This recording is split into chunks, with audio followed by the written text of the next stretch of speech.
Hello, and welcome. Today, in this hopefully short video, we'll take a look at the Pocket system and give an overview on managing your inventory in depth. Leona here will be helping us showcase how to better pack and be prepared to bug out an emergency. Say hello, Leona. Well, don't mind her. She hasn't had a very good week. So, there are two ways you can access the various pockets of your clothing items. The first is to press I, and then press I again to view all of the pockets your equipped clothing currently provides. The second is to press I, and then select the clothing item you wish, then press V to view the pockets belonging only to that clothing piece.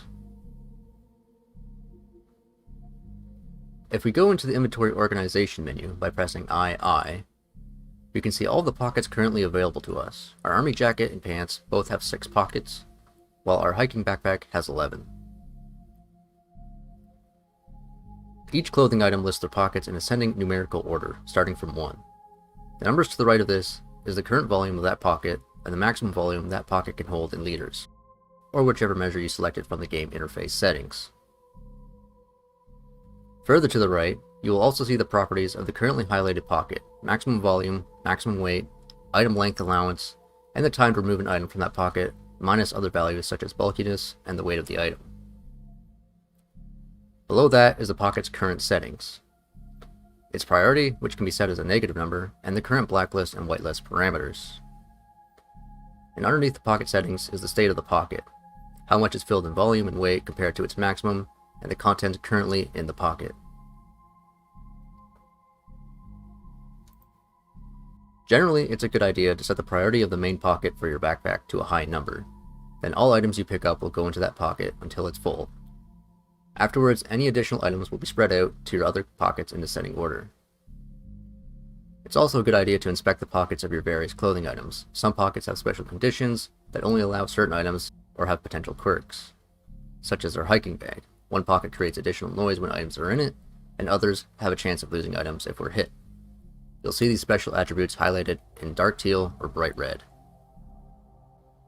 You can select individual pockets to manage their properties, which include their priority, as well as whitelist and blacklist for that individual pocket. Pressing the Enter key while highlighting a pocket will bring up the context menu, providing you with all the available options for managing your pocket. If you know the key bindings from heart, you don't need to use the context menu every time. You notice you can also move items from one pocket to another in this menu. To do this, select the pocket with the item you want, hit M, select the item you want to move. You'll notice that some pockets have become grayed out, making it easier to know where you can move that item to. Navigate to the pocket you wish to move the item to, and either press Enter on the context menu selecting Move Item again, or just press M. Containers can be nested in other containers. As you can see in our hiking bag, we have a few different container types, such as bottles, boxes, a sling pack, and a couple of pouches. You can move items from one nested container to another, or the entire container itself in this menu. You'll note that we can select the pocket of our tool bag, which is just a renamed IFAK pouch, but the contents of our other IFAK pouch cannot be accessed. This is because on the main inventory menu, we have that IFAK pouch's content set to hidden.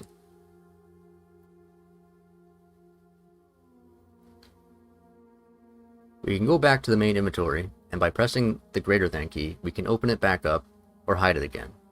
You can still move a container with hidden inventory to another pocket, just not the items inside of it, without unhiding it from the main inventory.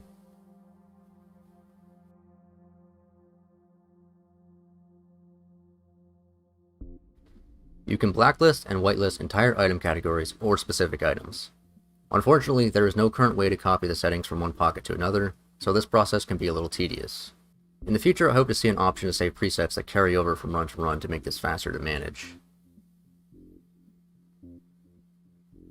You can blanket blacklist all categories, and then create a whitelist for specific items in cases where you may only want specific things in the key clothing pieces, such as your pants or jackets.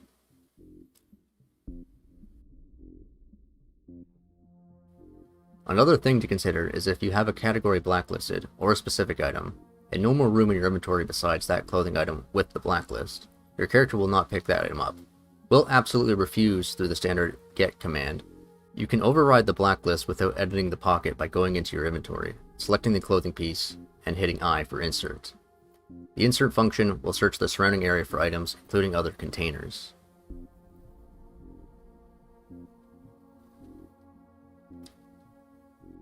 You can search containers that have had their contents hidden by pressing / to toggle filter search with the get command. By pressing W to wield, you can accomplish the same thing, but to wield an item instead. This will provide a list of all the items pertaining to your filter query in that square, including the items in containers. From the pickup menu, you can E to examine an item, lowercase w to wield the item, or uppercase W to wear an item. Thank you for watching. I hope this has been helpful to someone out there. If it was, let me know. If you got any questions, feel free to ask. I'd be glad to help. I have a couple more ideas for some tutorials in the future, but if you got any ideas or requests, I'd be happy to hear them. But for now, take care, and happy packing, survivors.